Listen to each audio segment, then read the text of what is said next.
Bismillahirrahmanirrahim. Assalamualaikum warahmatullahi wabarakatuh.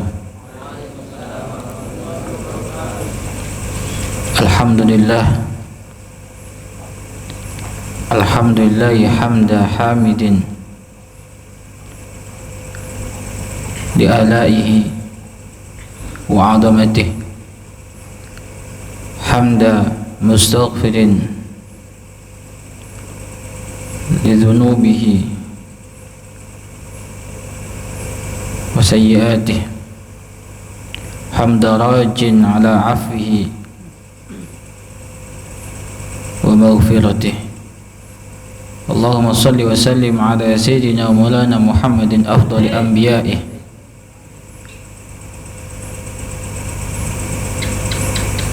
wa khairul rusul lil alamin wa ala alihi wa sahbihi wa tabi'in lahu bi ihsan ila yaumiddin. Allahumma ya rabbana adhib anna kulla marad wa adhib anna kulla ma yahummuna. Allahumma rzuqna taubata qabla al-maut wa syahadata 'inda al-maut wal jannata ba'da al-maut. Amma ba'd. Alhamdulillah, para pecinta dan perindu Rasulullah sallallahu alaihi wasallam, malam hari ini kita bisa berada di kesempatan yang mulia, yaitu kita mengkaji ilmu Allah Subhanahu wa taala.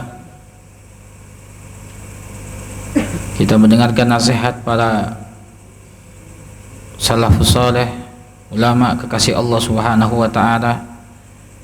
Semoga dengan kita mendengar nasihat-nasihat itu, hati kita menjadi sadar dan ingat kepada Allah Subhanahu wa taala. Kita kembali lagi merasa bahwa diri ini adalah hamba yang lemah kepada Allah, hamba yang butuh kepada Allah, sehingga jangan sampai diri kita lalai atau tertipu dengan kemampuan, dengan apa yang kita miliki, sehingga kita lupa kepada Sang Pencipta, kepada Sang Pemilik hakikat diri kita, yaitu Allah Subhanahu wa taala. Apapun yang kita punyai adalah milik Allah. Diri kita, harta kita, rumah, kendaraan, sawah, kebun, toko, dan semuanya itu milik Allah Subhanahu wa taala. Walaupun mungkin rumah itu sertifikatnya atas nama diri kita, tapi hakikatnya itu milik Allah Subhanahu wa taala. Yang menjaga Allah, yang mampu untuk menghancurkan adalah Allah Subhanahu wa taala. Jadi semua yang kita miliki, nisbat hakikat, nisbatnya kepada kita di dunia, akan tetapi hakikatnya adalah milik Allah Subhanahu wa taala. Sehingga kita ketika sadar bahwasanya semua itu milik Allah, ketika diambil oleh Allah atau dikurangi sedikit atau banyak, maka kita akan tetap maklum kenapa itu semuanya bukan milik kita. Itu semuanya kembali kepada kekuasaan Allah Subhanahu wa taala. Baiklah, kita lanjutkan pembacaan kita kitab Sulamut Taufiq. Qala al-musannifu rahimallahu ta'ala, nafa'ana Allahu bihi wa bi'ulumihi fid dharain amin. Kita sampai kepada sifat-sifat Allah Subhanahu wa ta'ala. Sampai kepada kemarin kita membaca tentang li'annahu subhanahu wa ta'ala mubayyun li jami'il makhluqati. Allah Subhanahu wa ta'ala itu berbeda dengan segala makhluknya, tidak sama, dari satu sisi pun tidak sama. Hakikat atau bukan hakikat juga tidak sama. Jadi Allah Subhanahu wa taala tidaklah berhubungan. Jadi Allah Subhanahu wa taala tidak ada hubungannya dengan apapun yang berhubungan dengan makhluk. Kalau makhluk butuh tempat, Allah tidak butuh. Makhluk butuh waktu, Allah tidak butuh. Jadi memang berbeda benar dengan makhluknya. Allah tidak butuh tempat. Kalau makhluknya apapun itu, baik itu manusia, hewan, binatang, benda mati, butuh tempat. Kalau misalkan kita katakan saya melihat gunung, mesti ada tanyakan, gunung di daerah mana? Ada tempatnya. Kalau ada orang cerita saya punya kuda, misalkan, terus kudanya di mana? Gak di mana-mana. Benar seperti itu? Gak akan percaya. Kenapa? Karena makhluk itu mesti punya tempat, mesti butuh pada tempat. Orang ditanya, kamu punya makanan? Punya. Di mana? Gak tahu. Maksudnya gak ada tempatnya. Gak mungkin. Mesti yang namanya makhluk itu butuh tempat dan butuh waktu. Butuh waktu dia. Kalau kita katakan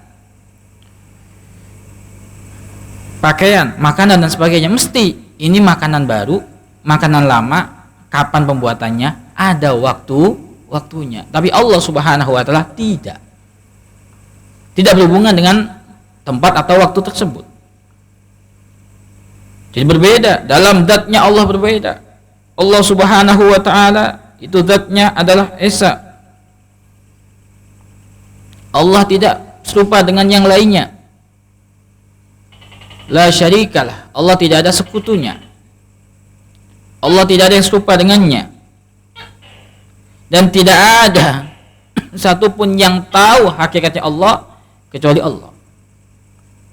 Tidak ada yang tahu hakikatnya Allah kecuali Allah. Nah ini. Wasifati, dan dalam sifatnya juga tidak serupa dengan makhluknya. Allah itu di dalam zatnya adalah Esa, sifatnya juga Esa. Kalau kita dikatakan misalkan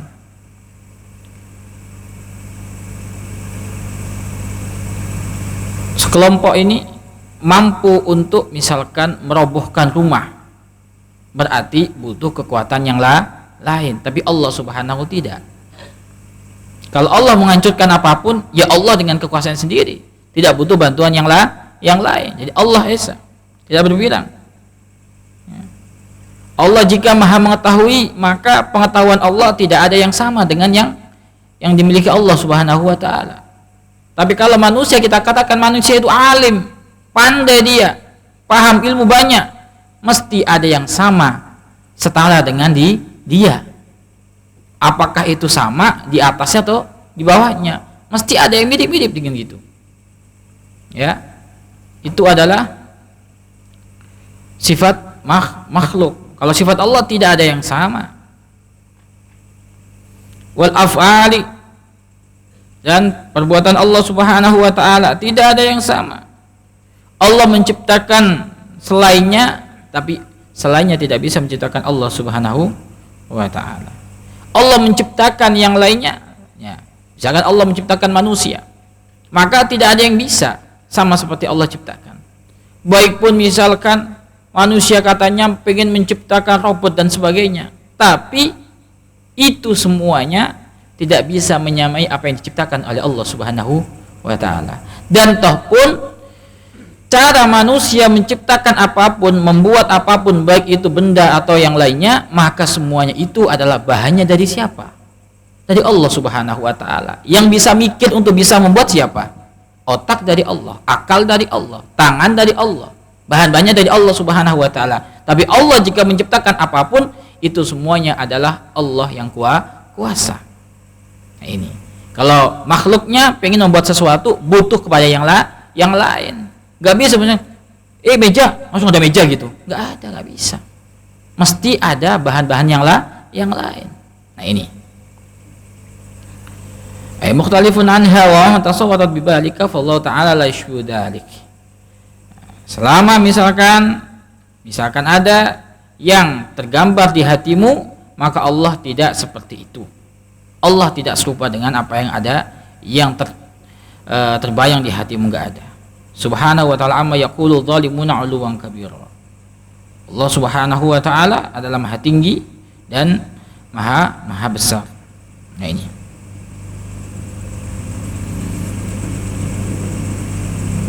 Kemudian makna syahadah yang kedua, makna asyhadu anna Muhammadar Rasul. Apa makna syahadat yang kedua ini? Nah ini. Syahadat yang kedua maknanya adalah an ta'lama wa ta'taqida wa tusaddiqa wa tu'mina anna sayyidana wa nabiyyana Muhammad ibn Abdullah ibn Abdul Muttalib bin Hashim bin Abdul Manaf al-Qurashi sallallahu alaihi wasallam Abdullah wa rasuluh ila jamil khalqi. Makna syahadat bersaksi bahwasanya aku bersaksi bahwasanya Nabi Muhammad sallallahu alaihi wasallam itu adalah rasul. Apa itu? Harus meyakini bahwasanya Nabi Muhammad adalah utusan Allah kepada semua makhluknya. Kalau nabi-nabi terdahulu itu ada diutus untuk kaumnya, ada terbatas. Tapi Nabi Muhammad SAW itu diutus sampai ke semua makhluk, sampai nanti hari kiamat. Nabi Muhammad SAW. Nabi Muhammad kemudian dilahirkan di mana? Di Mekah. Diangkat menjadi rasul dan nabi di Mekah. Nah ini. Kemudian Nabi Muhammad hijrah ke Madinah dan wafat dan dimakamkan di sana. Nah ini. Kemudian wa annahu sallallahu alaihi wasallam shadiqun fi jami'i ma akhbara bihi wa min as-sam'iyat wa minhu as-sam'iyatu allati la tu'raf fi mujaddatil aqli. Jadi beriman dengan Nabi Muhammad juga beriman dengan apa yang dibawa oleh Nabi Muhammad sallallahu alaihi wasallam. Jadi apa yang dibawa Nabi Muhammad adalah benar, harus percaya itu. Jadi yang mengaku bahwasanya dia adalah bersaksi bahwasanya Nabi Muhammad adalah Rasulullah, makna syahadat yang kedua ini bersaksi Nabi Muhammad, yakin Nabi Muhammad adalah utusan Allah kepada semua makhluknya, yakin Nabi Muhammad adalah utusan Allah yang paling akhir, yakin Nabi Muhammad adalah apa yang dibawanya adalah benar. Nah itu semuanya makna dari kita bersyahadat kepada Rasulullah Sallallahu Alaihi Wasallam. Kemudian kita masuk kepada faslun fima yajibul imanu bihi minas sam'iyat. Fasal yang menjelaskan tentang apa yang wajib diimani dari perkara-perkara yang didengar dari Rasulullah Sallallahu Alaihi Wasallam.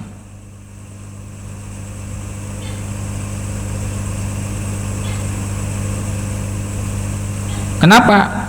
Karena ada perkara-perkara yang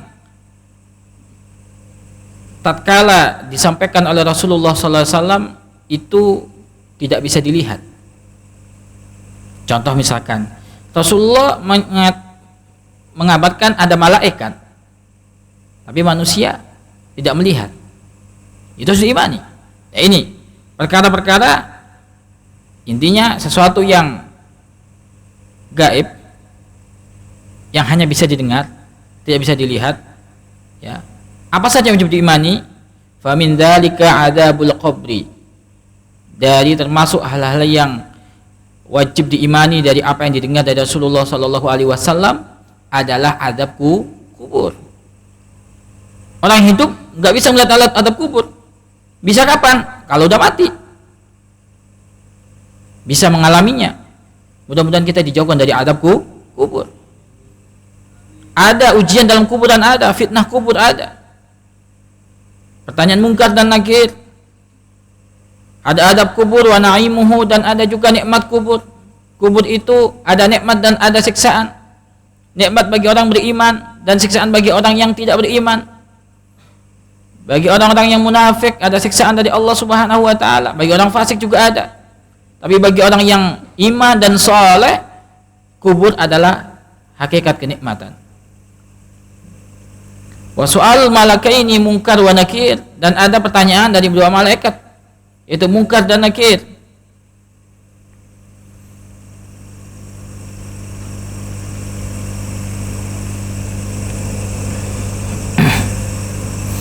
Dan munkar dan nakir ini adalah penampakan mereka, melihat mereka itu menakutkan bagi orang yang tidak beriman kepada Allah Subhanahu wa taala. Itu menakutkan. Tapi bagi yang beriman maka tidak akan menakutkan. Dan juga ada al-ba'tsu. Dan kedua malaikat ini menanyakan di alam kubur, man rabbuka, man nabiyuka ila akhirih. Bertanya, siapa Tuhanmu, siapa nabimu, Muhammad ikhwanuka, siapa saudaramu, apa kiblatmu, ya, apa imammu, nama imammu, wama imamuka, ya, kiblat enggak, wama imamuka, ditanya itu.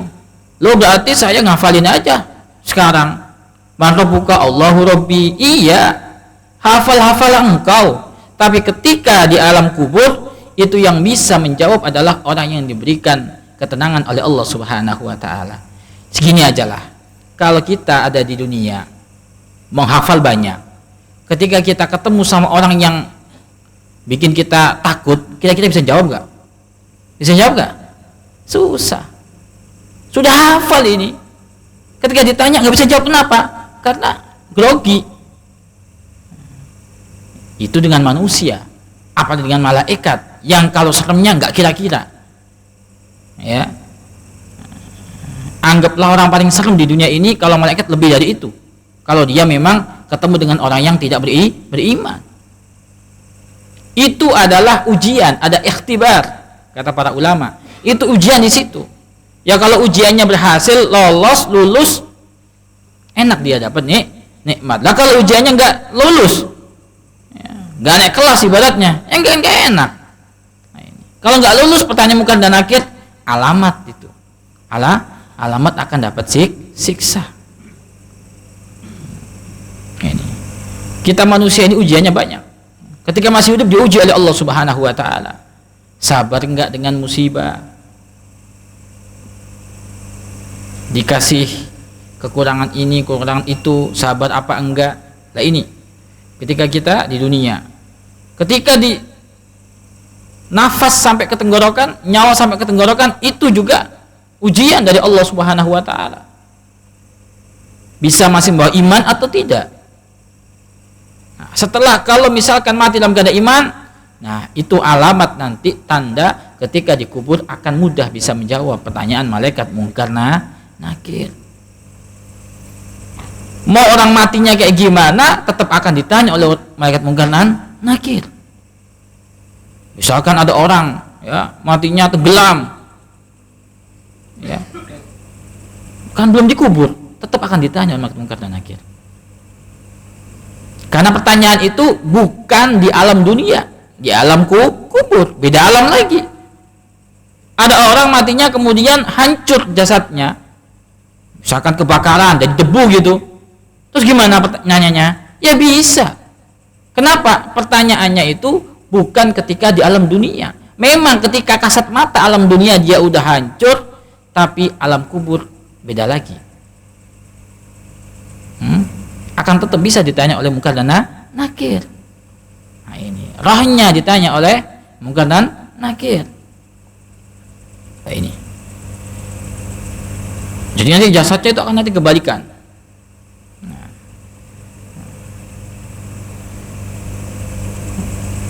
Wal ba'su, dan ada juga yang harus kita imani adalah hari kebangkitan. Hari kebangkitan itu adalah keluarnya orang-orang yang sudah meninggal dari alam kubur, dari kebangkitan, dibangkitkan oleh Allah Subhanahu. Itu alam lagi, bukan alam dunia lagi, beda. Setelah alam dunia, alam barzakh, alam kubur itu kemudian ada di alam mahsyar. Hari kebangkitan itu di padang mahsyar, dibangkitkan oleh Allah Subhanahu wa taala. Disebut padang karena memang mahsyar tempat orang dibangkitkan oleh Allah Subhanahu wa taala. Semua dibangkitkan oleh Allah dengan bentuk macam-macam bentuknya. Sesuai dengan amal ibadahnya masing-masing. Berjalannya juga sama. Panasnya, ngerasakan panasnya juga beda-beda tergantung amal masing-masing. Kemudian ada yang namanya al-hasyr. Kalau hadiah al-ba'tsu itu dibangkitkan oleh Allah, al-hasyr dikumpulkan oleh Allah Subhanahu wa taala. Itu sudah dinamakan akhirat waktu itu. Kemudian ada yang namanya wal qiyamatu dan kiamat. Kiamat itu juga ya dikatakan oleh para ulama, itu juga disebut jadi awalnya adalah hari kebangkitan tadi, keluarnya orang mati dari alam kubur ini. Kemudian ada yang namanya wal hisabu, ada yang namanya hisab, dihitung oleh Allah Subhanahu wa taala amal dari manusia ini dan jin, dihitung oleh Allah Subhanahu wa taala mana yang baik mana yang buruk, banyakan yang mana. Kalau sudah banyakan baiknya itu pertanda insya Allah akan masuk surga ya. Kemudian kalau yang banyak dosanya, jika diampuni oleh Allah Subhanahu wa taala maka akan masuk surga. Nah ini semuanya akan diberi kitabnya masing-masing, kitab catatan amalnya. Nah, kalau diberikan dengan tangan kanan berarti baik, kalau tangan kiri berarti tanda tidak baik. Apalagi kalau dari tembus dari punggungnya itu dia celaka lagi. Nah ini. Kemudian ada wassawabu, ada pahala bagi orang yang mukmin yang beramal baik. Wal adabu, dan ada juga siksaan dari Allah Subhanahu wa taala atas dosa-dosa. Ya. Wassawabu itu adalah balasan dari Allah atas kebaikan-kebaikan yang dilakukan oleh orang mukmin. Kalau azab adalah siksa dari Allah bagi dosa-dosa yang dilakukan oleh orang yang berdosa, apalagi orang kafir. Wal mizanu, timbangan dari Allah Subhanahu wa taala, ada timbangan. Jadi catatan-catatan amal itu ditimbang oleh Allah Subhanahu wa taala, tidak akan ada yang kelewat. Nah ini. Dan semua amal perbuatan itu akan ditontonkan oleh Allah Subhanahu wa taala di semua makhluk. Jadi tonton. Enggak bisa bayangin bagaimana rasa malunya jika ada orang dosanya kemudian dilihat oleh banyak orang. Naudzubillahi min dzalik. Kemudian wan naru, ada juga neraka jahanam. Di situ ada azab.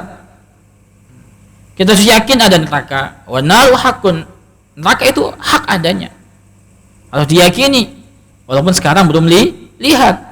Kenapa harus yakin? Karena dibawa oleh Rasulullah sallallahu alaihi wasallam, diceritakan oleh Allah Subhanahu wa taala kepada kita semuanya. Beriman kepada Allah, beriman kepada Rasulullah, harus percaya dengan apa yang difirmankan Allah, percaya dengan apa yang disabdakan oleh Rasulullah sallallahu alaihi wasallam. Yakin itu walaupun belum melihat. Itu hal-hal yang gaib yang wajib diyakini. Siapapun yang tidak percaya neraka maka dia keluar dari iman. Siapapun yang tidak percaya surga dia keluar dari iman. Nah ini. Wassiratu, dan juga ada sirat. Nah ini sirat, jembatan. Jadi sangat kecil sekali sirat itu. Kemudian siapa yang bisa melewati sirat ini dengan bentuk yang kecil itu? Nah, itu adalah ya, yang licin kayak gitu, itu adalah ada orang yang diberikan pertolongan oleh Allah Subhanahu wa taala. Anggaplah begini, kita saja kalau melewati tali yang licin, nyebrang dengan tali yang licin, kan cepat kepleset tuh. Ya. Yang bisa nggak kepleset berarti yang memang ada ditolong dia, misalkan ya ada pegangannya dan sebagainya. Dan orang yang ditolong oleh Allah Subhanahu wa taala macam-macam. Ada yang berjalan dengan naik kendaraannya, ada yang berjalan dengan hewan kurbannya, ada yang berjalan dengan tempat yang dia ibadah di tempat situ, ada macam-macam. Ada yang cepat seperti kilat, ada yang agak pelan lagi, ada yang pelan lagi, sesuai dengan amal perbuatannya masing-masing. Dan akan selamat jika memang orang itu adalah orang-orang yang diberikan pertolongan oleh Allah Subhanahu wa ta'ala untuk melewatinya.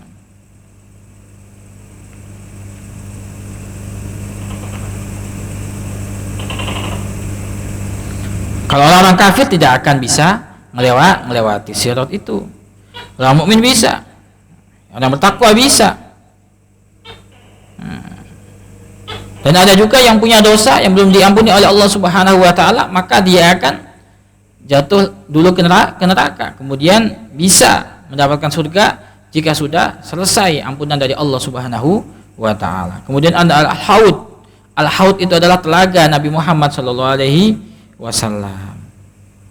Telaga yang disiapkan oleh Allah, tempat yang disiapkan oleh Allah Subhanahu wa taala untuk apa? Untuk ahli surga minum darinya. Lebih putih dari susu. Nah, bayangkan lebih putih dari susu. Lebih manis daripada madu. Lebih wangi daripada bau misik. Jadi lebih wangi daripada bau misik yang paling wangi berarti. Misik itu ibarat bau wangi yang paling wangi. Makanya di ibadat-ibadat kitab dan sebagainya kebanyakan yang diistilahkan paling wangi itu misik. Kemudian siapa yang minum tidak akan dahaga selama-lamanya. Nah ini. Wasyafa'atu wal jannatu, dan ada juga syafaat. Yakin nanti ada syafaat, yaitu adalah permintaan ampunan untuk orang-orang yang aslinya berhak mendapatkan adab dari Allah Subhanahu wa ta'ala. Dan ada wal jannatu, ada jannah, dan syafaat yang uzma adalah syafaat dari Rasulullah sallallahu alaihi wasallam. Kemudian ada jannah, ada surga, wal khuludu, dan juga kekal. Kita harus yakin bahwasanya surga itu ada, neraka itu ada, dan kita harus yakin bahwasanya surga dan neraka itu kekal, penduduknya juga kekal karena dikekalkan oleh Allah Subhanahu wa ta'ala. Wa ru'yatu lillahi subhanahu wa ta'ala, dan melihat Allah Subhanahu wa ta'ala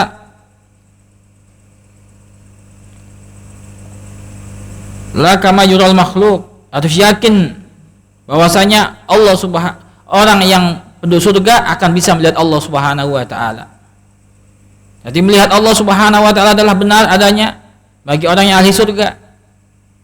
Dan itu kenikmatan yang paling nikmat di surga adalah bisa melihat Allah Subhanahu wa ta'ala. Tapi ingat, ya, yang ada di surga adalah penduduk surga. Allah tidak butuh tempat. Tetap seperti itu keyakinannya. Tapi bisa melihat Allah Subhanahu wa ta'ala. Bagaimana caranya? Tidak seperti melihat makhluknya.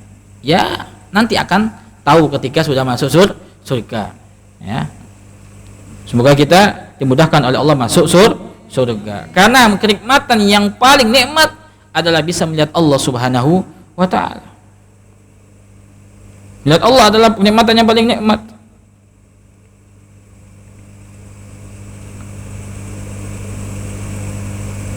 Kemudian setelah itu fayarauhul mu'minuna fil akhirati wa hum fil jannati wa qabla dukhuliha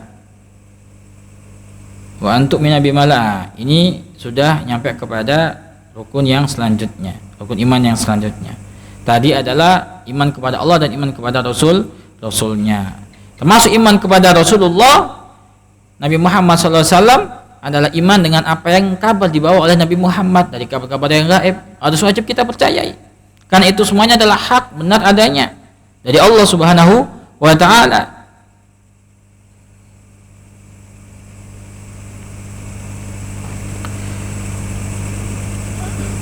Wa antu mina bi malaikatihi, bi malaikatillah, dan engkau wajib untuk beriman kepada malaikat Allah. Rukun iman yang ketiga. Nah, malaikat Allah Subhanahu wa taala. Setelah iman kepada Nabi Muhammad, Rasul-Rasul Allah, khusus Nabi Muhammad, iman kepada Allah Subhanahu wa taala,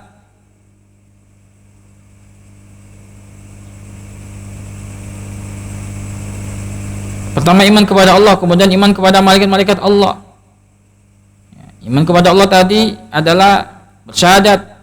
Dengan kita beriman, ada syahadat, makna syahadat yang dibahas di sini tadi panjang lebar, bahwasanya syahadat kepada Allah harus meyakini sifat-sifat Allah yang sudah kita jelaskan adalah semua adalah kamal, sempurna, sifat kesempurnaan milik Allah, kesucian adalah milik Allah.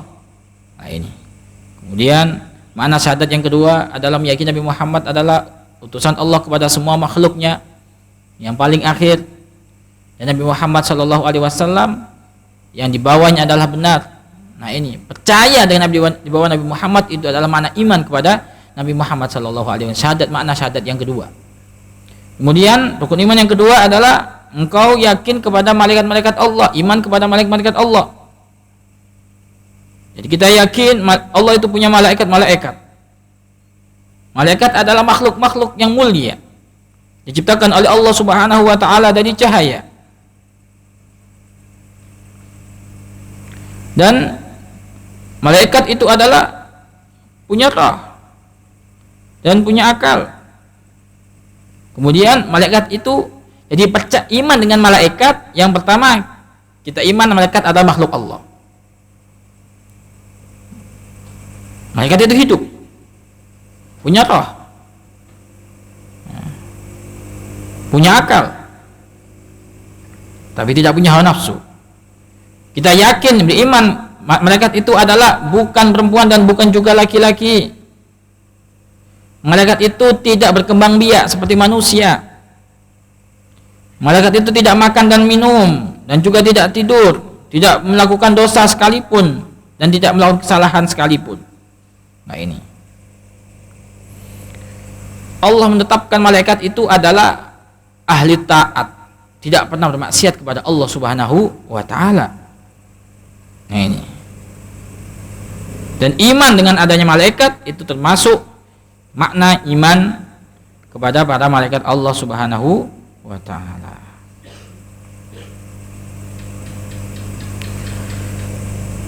Wa rusuli, dan juga engkau beriman kepada rasul-rasul Allah, utusan-utusan Allah. Allah punya utusan yang banyak. Wajib diimani bahwasanya Allah punya utusan, ya.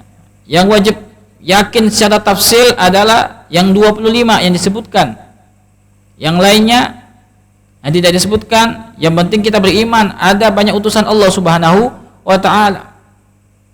Kemudian Allah juga punya kitab-kitab yang diturunkan oleh Allah kepada nabi-nabinya. Yang wajib diimani secara rinci adalah 4: Zabur, Taurat, Injil, dan Quran. Dan yang masih dijaga keasliannya oleh Allah Subhanahu wa taala adalah Al-Quran. Inna nahnu nazzalna dzikra wa inna lahu lahafidun.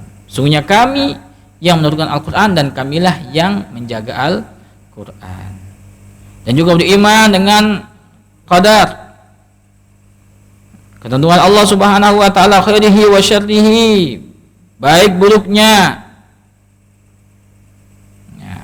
Wa annahu sallallahu alaihi wasallam khatamun nabiyyin, dan yakin bahwasanya Nabi Muhammad sallallahu alaihi wasallam adalah pungkasan para nabi, wa sayyidu waladi Adam ajmain, dan Nabi Muhammad adalah paling pemuka atau paling mulianya anak Adam seluruhnya.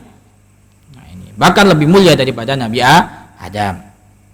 Ini adalah Nabi Muhammad sallallahu alaihi wasallam.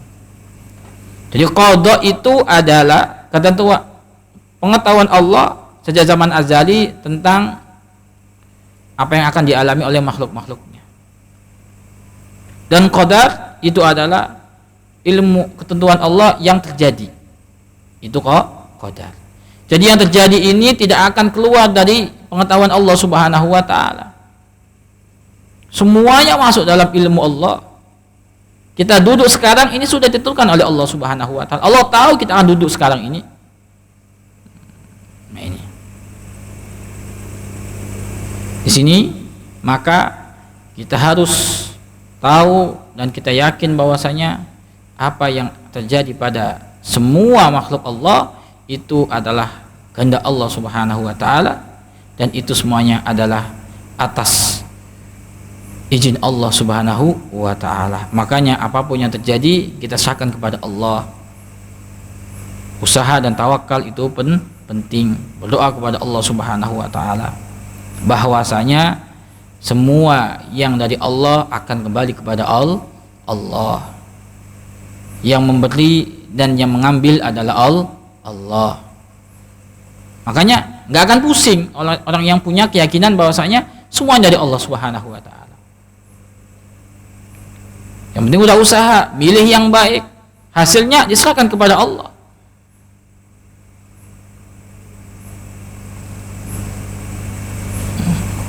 Ditanya Al-Habib Umar bin Hafid oleh murid beliau Habib Ali Al-Jufri, bagaimana kita menggabungkan antara ikhtiar dan tawakal ketika menghadapi musibah yang saat ini seperti ada wabah, penyakit? Maka beliau dengan tegas, dengan yakin, tidak ada keraguan di dalam menjawabnya, dan memang orang-orang soleh itu diberikan sabat oleh Allah Subhanahu wa taala, keteguhan di dalam apapun. Maka jawabannya adalah seperti seorang petani. Ketika dia menanam itu ikhtiar, dan hasilnya tawakal kepada Allah. Nanti hasilnya seperti apa? Petani secanggih apapun orang bertani bisa gagal. Sepintar apapun ilmunya dalam bertani, setelah berusaha untuk menanam dengan cara yang terbaik, maka hasil dari panennya itu diserahkan kepada Allah Subhanahu wa taala. Sama seperti saat ini, kita berusaha berikhtiar yang terbaik, bagaimana cara menjaga agar selamat, hasil akhirnya kita serahkan kepada Allah Subhanahu wa taala. Jadi nggak akan pusing, nggak akan ragu, tidak akan takut. Kenapa? Karena semua yang terjadi semuanya adalah izin Allah Subhanahu wa taala. Makanya kita harus makna bismillahirrahmanirrahim, ma'asmihi sya'un fil adla bisam aw samiul alim. Itu harus yakin.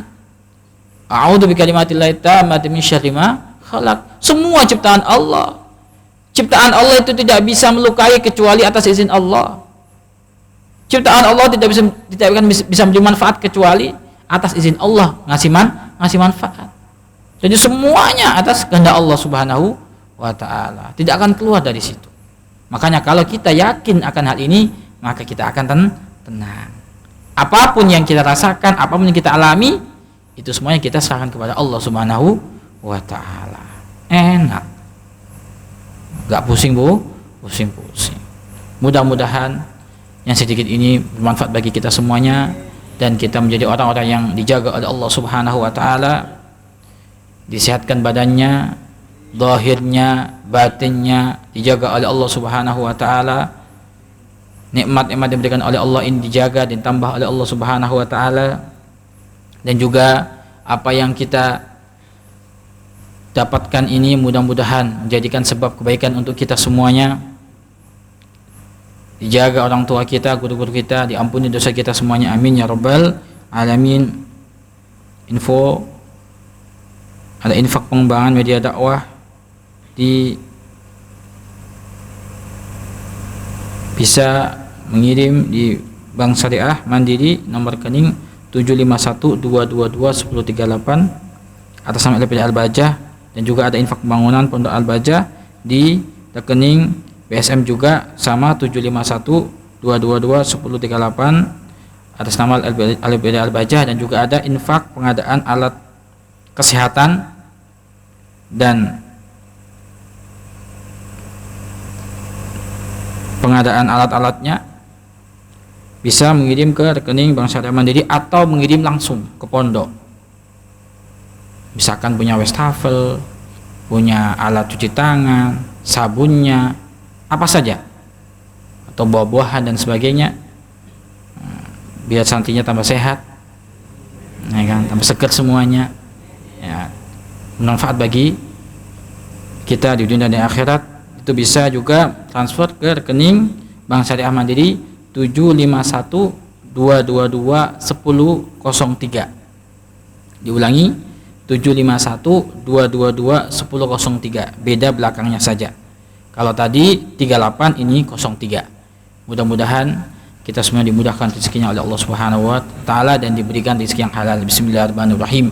Alhamdulillahirabbil alamin. Allahumma shalli wa sallim ala sayidina Muhammad wa ala ali sayidina Muhammad. Allahumma arhamna wa la tu'adzibna wa ansurna wa la takhdhulna wa afina wa la tubdina wa qurratuhinna wa atil ta'alina innaka ala kulli syai'in qadir. Allahumma ya berikan kami segala kebaikan di dunia dan di akhirat ya Allah. Berikan kami segala kebaikan di dunia dan di akhirat ya Allah. Jadikan apapun nikmat yang Kau berikan kepada kami adalah sebab kebaikan bagi kami dan keluarga kami dan semua orang bersama kami ya Allah. Jadikan kami adalah orang yang bermanfaat di dunia dan di akhirat. Berikan kami ilmu manfaat di dunia dan di akhirat. Berikan harta kepada kami yang halal, yang berkah ya Allah, yang berkah ya Allah, yang halal ya Allah. Jauhkan kami dari segala yang haram. Jauhkan kami dari ilmu yang tidak manfaat. Jauhkan kami dari harta yang haram. Jauhkan kami dari pekerjaan yang haram. Jauhkan kami dari pandangan yang haram. Jauhkan kami dari pendengaran yang haram. Jauhkan kami dari lisan yang bersuara yang haram. Jauhkan kami ya Allah dari penyakit hati yang bisa mengganggu hati kami, yang membahayakan kami ya Allah di dunia dan di akhirat. Jauhkan tangan kami dari melakukan yang haram. Jauhkan langkah kaki kami dari tempat-tempat yang Engkau murka ya Allah, ya Allah. Ya Allah, ampuni segala dosa-dosa kami, ampuni segala dosa orang tua kami, ampuni segala dosa guru-guru kami ya Allah, baik itu dosa kecil maupun besar ya Allah. Ya Allah, ampuni dosa itu ya Allah, ampuni dosa yang itu ya Allah, yang kami tahu itu dosa tapi tetap kami lakukan ya Allah. Maka ampunilah ya Allah, maka ampunilah ya Allah, maka ampunilah ya Allah. Ya Allah, jika ada dari kami atau mendengar suara ini ya Allah, atau melihat acara ini yang saat ini masih suka mabuk-mabukan, yang saat ini suka berjudi ya Allah, yang saat ini masih suka melakukan dosa ya Allah, meninggalkan salat ya Allah, durhaka kepada orang tuanya ya Allah, atau ya Allah melakukan dosa muqaddimah zina atau terjerumus dalam hinanya zina ya Allah, maka ya Allah ampunilah mereka, angkat derajat mereka, tutup aib mereka dan berikan taubat kepada mereka sehingga tidak mengulangi kesalahan yang sama ya Allah. Ya Allah, kehidupan ini ada akhirnya ya Allah, umur itu ada batasnya ya Allah, maka ya Allah berikan kepada kami akhir hidup yang baik ya Allah. Jadikan akhir hidup kami adalah husnul khatimah, husnul khatimah, husnul khatimah. Saat Engkau mencabut nyawa kami ya Allah, mudahkan lisan dan hati kami mengucap kalimat agung dan mulia, la ilaha illallah Muhammad Rasulullah, la ilaha illallah Muhammad Rasulullah, la ilaha illallah Muhammad Rasulullah sallallahu alaihi wasallam. Rabbana atina fid dunya hasanah wa fil akhirati hasanah wa qina adzabannar. Wa sallallahu ala sayyidina Muhammadin wa ala alihi washabbihi wasallam. Walhamdulillahirabbil alamin. Bisirril Fatihah.